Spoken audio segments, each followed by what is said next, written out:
At nights we were sleepless, I know we weren't easy, and you are the reason I'm here.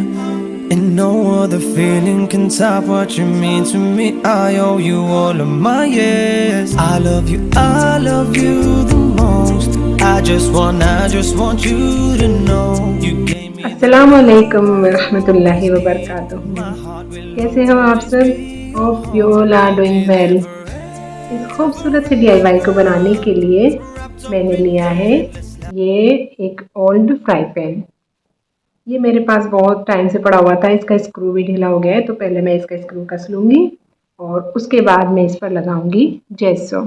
अगर आपके पास जेसो नहीं है तो कोई बात नहीं, आप बेबी पाउडर में थोड़ा सा वाइट ग्लू मिलाएं, पानी मिलाएं और वाइट कलर मिलाएं और मिक्स कर लें और बन जाएगा आपका जेसो।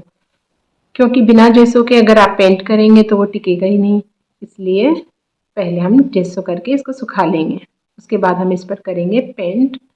ये मैंने ब्राउन कलर में वाइट कलर मिला करके इस तरह से मस्टर्ड येलो ये मैंने बनाया और इस पर मैंने लगाया है। साथ में ही मैंने ब्राउन कलर ज़्यादा लेकर के रेशियो में वाइट कलर कम लिया और ऊपर नीचे मैंने पेंट कर दिया। अब मैंने लिए हैं पॉप्सिकल्स। ये स्टिक्स 2 लिए हैं मैंने, क्योंकि एक स्टिक इतनी लंबी नहीं थी मेरे पास, इसलिए मैंने 2 लिए हैं। बीच में मैं इसे ग्लू से चिपका दूँगी। इस तरह से हमारी जो रिक्वायरमेंट है एक लंबी स्टिक की, वो पूरी हो जाएगी। कॉन्फिडेंस लेवल एकदम से इतना हाई हुआ कि ब्लैक मार्कर पेन लेकर के मैं शुरू हो गई लिखना। तो पेंसिल से मैं इस पे धीरे-धीरे लिख सकती थी, पर अचानक से दिमाग में आया कि चलिए ब्लैक मार्कर से लिखते हैं, तो शुरू हो गई ब्लैक मार्कर से लिखना। आपको अगर कॉन्फिडेंस नहीं है कि आप अच्छे से लिख पाएँगे या तो आप ट्रेस कर सकते हैं, आप पेंसिल से भी धीरे-धीरे लिख सकते हैं। तो ट्रेस कैसे करना है उसकी वीडियो तो मैंने अपलोड की हुई है, लिंक मैंने डिस्क्रिप्शन बॉक्स में दे दिया है, आप वहाँ से उसे चेकआउट कर सकते हैं, वॉच कर सकते हैं। पैटर्न के साथ आप ऑनलाइन जो कोट्स होते हैं वो भी इस तरह से ट्रेस कर सकते हैं। तो ये तो मैंने ब्लैक मार्कर पेन से ही लिख डाला। फिर मैंने 0 नंबर ब्रश लिया और ब्लैक एक्रिलिक कलर से इसे थोड़ा थिक कर दिया और इसको हाईलाइट कर दिया ताकि ये अच्छे से नज़र आए। फिर जो क्राफ्ट स्टिक्स मैंने चिपकाई थी उनको इस तरह से रखा और जितनी ऊंची मुझे फैंस लगानी थी वहाँ पर मैंने निशान लगा लिए, ताकि पता चल जाए कि मुझे इसे कहाँ पर चिपकाना है। फिर मैंने 7 स्टिक्स और ली और इस तरह से यहाँ ऊपर की तरफ इसे रखा और मार्क लगाया। इससे पता चल जाएगा कि फैंस में ऊपर की तरफ मुझे कितना निकालना है। और नीचे की तरफ भी मैंने इसमें एक निशान लगा दिया, ताकि नीचे जितनी कटिंग करनी है उसका भी मार्क इस पर लगा रहे। अब इसी एक स्टिक से बाकी सभी स्टिक्स पर भी मैंने ऐसे ही निशान लगाए। एक ही लाइन में मैंने सबको रखा और बराबर बराबर में निशान लगा दिए, ताकि पता चल जाए कि कहाँ से इन्हें चिपकाना है। पहली वाली स्टिक जिस पर मैंने नीचे भी निशान लगाया था उसे रखा, उसके बाद जितनी दूर मुझे रखना था उतनी दूर मैंने दूसरी स्टिक को रखा और उस पर भी नीचे की तरफ निशान लगा लिया, ताकि पता चल जाए कि इसको कटिंग कहाँ से करनी है।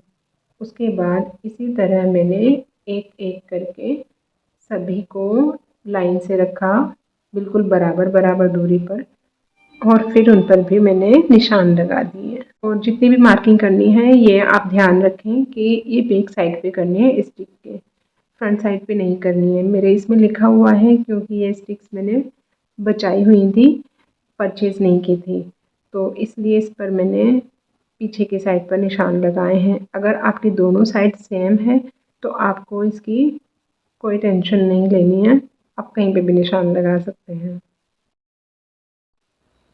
फिर उसके बाद मैंने इसकी नीचे से कटिंग कर ली। तो सभी स्टिक्स में जहाँ पे मार्किंग की है उससे थोड़ा सा नीचे की तरफ मैंने कटिंग की, क्योंकि अगर बिल्कुल बराबर करती तो ये किनारे पे नहीं आता, बीच में ही रह जाता और फिर इनको चिपकाने में दिक्कत होती। इसीलिए थोड़ा सा जगह छोड़ करके हल्का सा नीचे की तरफ जहाँ मार्क किया है उससे हल्का सा नीचे की तरफ कटिंग करनी है। कट करने के बाद सबसे पहले मैंने बीच वाली स्टिक को चिपका दिया, ताकि मुझे पता चल जाए कि मुझे कितनी कितनी दूर इन्हें रखना है। 7 स्टिक्स मैंने ली थी तो दोनों साइड 3-3 स्टिक्स आ जाएंगी। इससे आसानी रहेगी ये देखने में कि मुझे कितने कितने दूर इन्हें रखना है। फिर हॉरिजॉन्टल स्टिक जो मैंने रखी है बड़ी वाली, उसमें मैंने वर्टिकल स्टिक के सभी जो निशान थे वहाँ से मिला करके इन्हें बराबर दूरी पर लगाया। फिर उसके बाद मार्कर से निशान बना लिए ताकि मुझे पता चल जाए कि मुझे इन्हें आखिर स्टिक कहाँ पर करना है। तो मैंने सभी के निशान लगा लिए। उसके बाद मैंने जो हॉरिजॉन्टल वाली स्टिक थी इसको हटा लिया और सभी पर ग्लू लगाया। ग्लू लगाने के बाद मैंने वापस इस हॉरिजॉन्टल स्टिक को इस पर चिपका दिया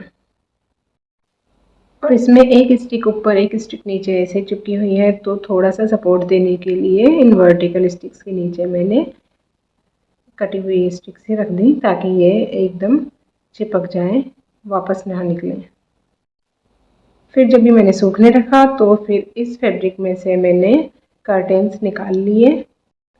जितने लंबे पर्दे रखने थे उसका मैंने नाप लिया और इसमें से उतना कपड़ा काट करके उस पर लेस भी लगा ली। फिर पर्दों में मुझे फ्रिल देना था तो इसके लिए मुझे नीडल और थ्रेड की ज़रूरत थी। इस DIY नीडल बुक की वीडियो भी मैंने अपलोड की हुई है, डिस्क्रिप्शन बॉक्स में लिंक है, आप जा कर के वॉच कर सकते हैं। इस तरह से हमें फ्रिल भरनी है नीडल एंड थ्रेड के हेल्प से।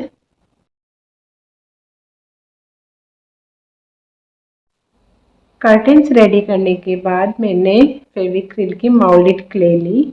इसमें से मैंने दोनों को बराबर क्वांटिटी में मिलाया। एक थिक थ्रेड की तरह मैंने इसको इस पर ऊपर की साइड पर चिपका दिया जहाँ पर मुझे कर्टेन्स लगाने थे। मैंने पहले ही यहाँ निशान लगा लिया था कि मुझे इतनी दूर तक कर्टेन्स लगाने हैं, तो मैंने यहीं पर ही क्ले को चिपका दिया। क्ले को चिपकाने के बाद ये अभी गीली है और इसी टाइम मैं इसमें लगाऊंगी वाइट ग्लू, यानी वो फेविकोल जो आता है वही मैंने इसमें यूज़ किया है। उसको लगाने के बाद हम इस पर चिपकाएंगे कर्टेन्स। अच्छे से क्ले लगा करके ग्लू लगा करके कर्टेन्स चिपकाने के बाद इसे मैंने छोड़ दिया ताकि ये अच्छे से सूख जाए। और नीचे की साइड पर जहाँ मैंने एक मार्क इधर लगाया था, एक मार्क दूसरी साइड, वहाँ मैंने दोनों को मिलाते हुए क्ले लगा दी। इसके बाद मैंने इस पर चिपकाया फेंस। फिर मैंने इसको अच्छे से दबा करके सब तरफ से इसके निशान उतारे क्ले पर और उसके बाद मैंने वहाँ पर वाइट ग्लू लगाया और फिर दोबारा इन्हें अच्छे से चिपका दिया। बस अब मेरा प्यारा सा DIY फ्राई पैन रेडी होने को है। फिर मैंने थोड़ी सी क्ले हैंडल की तरफ लगाई क्योंकि मुझे बनी बनाई बो मिल गई थी, तो मैंने सोचा यहीं यहाँ पर लगा देती हूँ। वैसे मैं सोच रही थी कि जूट स्ट्रिंग लगा लेती हूँ, तो मुझे बनी बनाई मिल गई तो बहुत अच्छा हुआ क्योंकि ये ज़्यादा अच्छी लग रही है इस पर जूट स्ट्रिंग के मुकाबले में। इसमें मुझे वाइट ग्लू लगाना ही पड़ा और फिर जो एक्स्ट्रा दिखाई दे रही थी क्ले, उसको मैंने क्ले टूल की हेल्प से रिमूव कर दिया। जब भी कर्टेन्स अच्छे से सूख गए तो जो एक्स्ट्रा फैब्रिक निकला हुआ था उसे मैंने ट्रिम कर दिया। उसके बाद मैंने फिर से एक रोल बनाया, थिक थ्रेड कह सकते हैं क्ले का, वो मैंने बनाया और कर्टेन्स जो सूख गए थे तो इन पर मैंने वाइट ग्लू लगा दिया। ग्लू लगाने के बाद मैंने फिर से इस पर क्ले चिपका दी, जो क्ले थ्रेड मैंने बनाया वो चिपका दी। फिर इन कर्टेन्स को रेड कलर का मेरे पास साटिन रिबन पड़ा हुआ था, उसी से ही अच्छे से बांध दिया एक साइड करते हुए ताकि बीच का जो मैंने लिखा है वो नज़र आ जाए। फिर ऊपर की तरफ जो क्ले लगाई थी उस पर मैंने वाइट एक्रेलिक पेंट किया। फिर फेंस के नीचे की साइड जो क्ले थी उस पर ग्रीन कलर। फिर मैंने कर्टेन्स के ऊपर की साइड पर वाइट ग्लू लगाया और उस पर मैंने लगा दी लेस ताकि ये इस DIY फ्राई पैन की ब्यूटी को और एनहेंस कर सके। फिर मैंने एक और लेस ली और इस फ्राई पैन के बॉर्डर पर मैंने इसे अच्छे से ग्लू लगा करके चिपका दिया ताकि ये जो एक्स्ट्रा जितना कुछ भी निकला हुआ है साइड में वो छुप जाए और ये और ज़्यादा अच्छा लगे फिनिशिंग के साथ। फिर मैंने कर्टेन्स जो बांधे थे साटिन रिबन से तो वो तो मैंने कट कर दिए थे एक्स्ट्रा, तो नोट को पक्का करने के लिए ग्लू लगा दिया और उस पर मैंने हाफ बीट्स चिपका दिए। गार्डन के लुक को पूरा करने के लिए मैंने फूल पत्तियाँ भी इसमें लगा दी, लेकिन अभी मुझे इसमें थोड़ा खाली खालीपन सा लग रहा था तो मैंने थोड़ी सी और कलाकारी दिखाई और इसमें थोड़ा सा मैंने मॉम्स किचन के साथ भी कुछ और ऐड कर दिया। बनाने में मेहनत तो लगी, लेकिन जब फाइनल लुक था, वाह माशाल्लाह। तो कमेंट में माशाल्लाह लिखिए और सवाब कमाइए। You know, you gave me the love I always need. My heart will always be your home. I'll be there forever and ever. इस वाले DIY के बाद हम चलते हैं अपने सेकंड DIY की तरफ। Let's go. और इस DIY के लिए मैंने ली है एक पुरानी कढ़ाई, जिसके हैंडल्स मैंने पहले ही निकाल दिए थे। ये मैंने किसी और DIY में काम में लिया था, तो उसमें भी मुझे इसके हैंडल की ज़रूरत नहीं थी, और इस वाले DIY में भी मुझे हैंडल्स निकालने पड़ते। तो अल्हम्दुलिल्लाह अब मुझे मेहनत कम करनी पड़ेगी। वैसे भी इस वाले DIY में इतनी मेहनत नहीं है, ये बहुत सिंपल सा ब्यूटीफुल सा DIY बनने वाला है। बस आप देखते रहिए, फटाफट से बन जाएगा, और इसको बनाने में भी मुझे बहुत मज़ा आया था। तो जी जेसो लगाना तो लाजमी है, क्योंकि अगर इस पर जेसो नहीं लगाएंगे तो पेंट नहीं टिकेगा। तो मैंने इस पर जेसो लगा लिया, बढ़िया से सुखा लिया और पेंट भी कर लिया। पेंट मैंने 2 कोट किए हैं। अंदर की तरफ मैंने वाइट ही रखा है और बाहर की तरफ मैंने मरून रखा है। उस पर मैंने पोल्का डॉट्स भी बना लिए। और पोल्का डॉट्स कैसे बनाने हैं तो मुझे आपको बताने की ज़रूरत ही नहीं है, क्योंकि ये तो बहुत सिंपल सा पैटर्न है, और ये मुझे इतना ज़्यादा पसंद है कि मैं सोच रही थी कि एक वीडियो कोई इस पर भी मैं अपलोड करूँगी कि कोई DIY में ऐसा बनाऊँ जिसमें मैं डॉट्स बनाऊँ। तो ये जो इतना अट्रैक्टिव लग रहा है ना, इतना आसान है बनाने में भी कि मज़ा आता है बनाने में। फिर मैंने एक ट्रे ली, उसको कढ़ाई के ऊपर रखा और गोल कटिंग करती गई। तो जब इसके अंदर फिट आ गई तो मैंने इसको फिक्स कर दिया, और इस पर मैंने वाइट कलर पेंट कर दिया। फिर आप देख ही रहे हैं, मरून कलर के डॉट्स भी मैंने इस पर बना दिए हैं। Really very pretty. फिर मैंने एक बेल्ट ली जो वेस्ट पड़ी हुई थी, बच्चों के कपड़ों के साथ जो आती है, ये वही वाली है। इट्स ऑल्सो एक काइंड ऑफ फैब्रिक, तो आसानी से कट हो जाएगी, सिल जाएगी, यही सोचकर मैंने इसे ले लिया। तो नीडल एंड थ्रेड की हेल्प से मैंने हैंडल में फंसा करके इसको सिल दिया, और ये इसके साथ इतनी अच्छी लग रही है कि मुझे लगा कि ये इसी के लिए बनी है। इस तरह का DIY बनाने में आप इस बात का ध्यान रखें कि जो बेल्ट आप सिलें तो वो मजबूत धागे से सिली हो, बस, ताकि एग्स नीचे ना गिरें और वो फूट ना जाएं। And if you are new to my channel and still have not subscribed it, then you can do consider subscribing, like and share if you liked this video. After all, it's all your choice. I just want you to know you gave me the love I always need. My heart will always be your home. I'll be there forever and ever. Wrapped up in अब हम चलते हैं अपने third DIY की तरफ, जिसे मैंने बनाया है MDF बोर्ड से। ये मैंने ऑनलाइन परचेज किया था। इस पर मैंने जेसो नहीं लगाया है, सीधा पेंट किया है। लाइट पिंक मैंने इसमें अंदर किया था, और थोड़ा सा फेडेड किया मैंने इसको वाइट कलर से। एक्रिलिक कलर ही मैंने इसमें यूज़ किए हैं। इसके एजेस पर मैंने थोड़ा सा डार्क कलर लगाया और ड्राई ब्रश की हेल्प से स्ट्रोक किए अंदर की साइड, तो उससे ये शेड आ गया। फिर मैंने फेविक्रिल का वाइट आउटलाइनर लिया, और इससे मैंने जो इस पर लिखा था उसमें कलर किया। इसे थोड़ा सा एम्बोस टाइप में नज़र आएगा, इसलिए मैंने इसे यूज़ किया। और कलर करते टाइम अगर कुछ स्पिल हो जाए, कुछ फैल जाए, तो डोंट वरी, गलती उन्हीं से होती है जो कुछ काम करते हैं। जो कोई काम ही नहीं करते उनसे क्या गलती होगी भला। तो अगर इस तरह से कोई कलर गिर जाता है तो आप एक ड्राई ब्रश लें और उसकी हेल्प से धीरे धीरे उसे साफ कर लें, इस तरह से।